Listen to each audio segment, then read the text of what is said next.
Hey there! Welcome to this channel. I have a question for you. What if your friendships were like a flourishing natural ecosystem? A place full of roots and branches, seasons and symbiosis, where you and your friends grow together through thick and thin. Some of the happiest moments in our lives are shared with friends. It's been said that a friend is someone who knows all your stories and still loves you. They say nothing is more important than friendship and family. But we also know that sometimes friendships can die, and if you lose a dear friend, it can be devastating. The pain of losing a friendship can be just as intense as losing a family member. So what is friendship, and why do we need it so badly? Why do we find ourselves yearning for friendship when we are lonely? According to psychologist Abraham Maslow, one of the most fundamental human needs is the need to belong, which he placed second in his hierarchy of needs behind physiological needs, such as food and water, and above safety needs. Friendships help us meet this need. They give us a sense of belonging and acceptance. They give us love and affection. They give us a shoulder to cry on when we're feeling down. And they give us someone to celebrate our successes with. But friendships aren't always easy. Sometimes we have to deal with jealousy or betrayal or the changing of seasons in our lives. But if we can weather these storms, the rewards are great. Friendships give us strength in difficult times. They help us cope with stress and adversity. And they make life more enjoyable. Psychologist Aaron Ben-Zeev, professor at Naropa University and author of The Ecology of Relationships, says, "Friendships are the mortar that holds the bricks of our lives together." In today's video, we will explore some of the different aspects of friendship, using the metaphor of an ecosystem to guide us. We'll look at the roots of friendship, the branches, the seasons, and the symbiosis that can occur when we have meaningful friendships. Let's get started. First, let's talk about the roots of friendship. Like any relationship, friendships need to be nurtured in order to thrive. This means investing time and energy into them. It means being there for your friends when they need you. It means being honest and open with them. And it means being willing to forgive them when they mess up.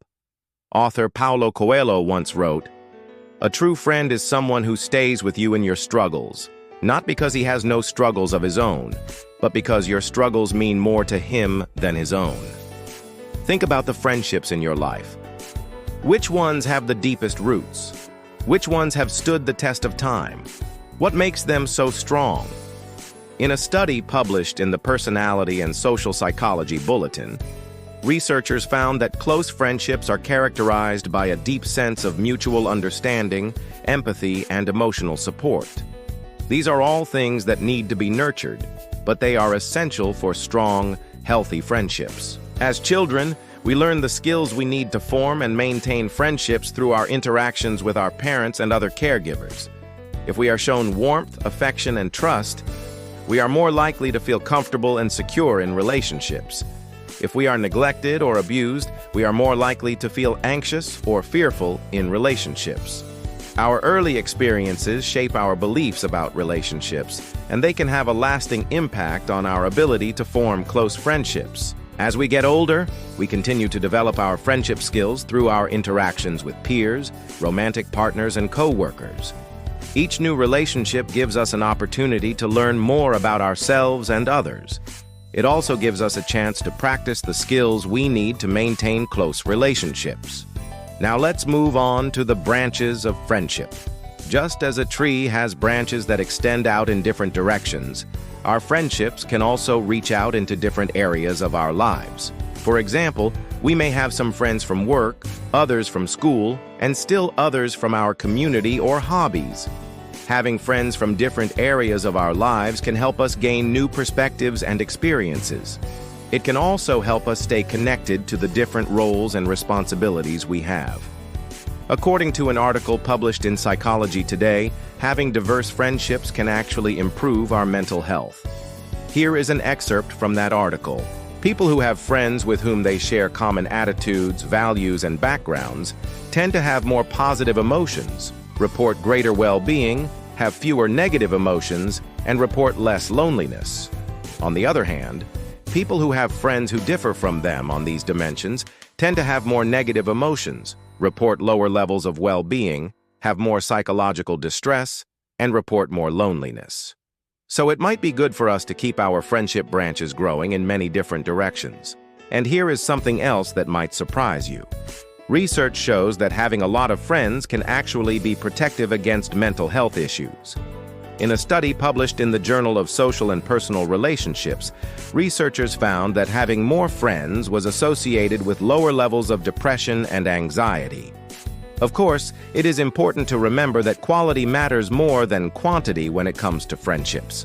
However, having a large social network can provide us with a buffer against the negative effects of stress. Next, let's talk about the seasons of friendship. Just as the seasons change throughout the year, the nature of our friendships can also change over time. For example, we may have close friends during childhood who we drift apart from as we get older. Or we may make new friends as adults who become like family to us. Friendships can change for a variety of reasons. Our interests and hobbies may change. We may move to a new city or start a new job. Or we may simply grow and evolve as people. However, even though friendships may change over time, they can still be very rewarding. Friends can provide us with support, understanding, and companionship. They can help us through difficult times and celebrate with us during the good times. Friendships can also help us learn and grow. They can challenge us to try new things and help us see things from new perspectives. As we get older, our friendships may change, but they can also deepen. With each passing year, we have more life experience to draw on, and we can better understand and empathize with our friends. We also have a better sense of who we are and what we want out of life. This can make our friendships more meaningful and fulfilling. The final aspect of friendship we will discuss is symbiosis. This is the idea that friendships can be mutually beneficial. Just as plants and animals rely on each other for survival, so can our friendships. We can provide our friends with love, support, and companionship. And in return, they can provide us with the same things. Friendships can also be a source of growth. We can challenge each other to be better people and help each other achieve our goals.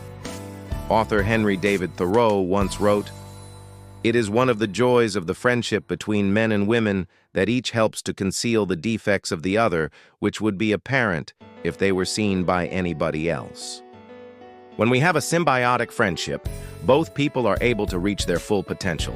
We may not be able to do that on our own. Friendship is a two-way street. It requires effort and commitment from both sides. But the rewards of friendship are great. They can enrich our lives in ways we never imagined possible. We hope you enjoyed learning more about the different aspects of friendship. Now we want to hear from you. How would you describe your friendship with others? Do you think of your friendships as a type of ecosystem? Why or why not? Share your thoughts in the comments below. And if you enjoyed this video, please don't hesitate to share it with others. Until next time.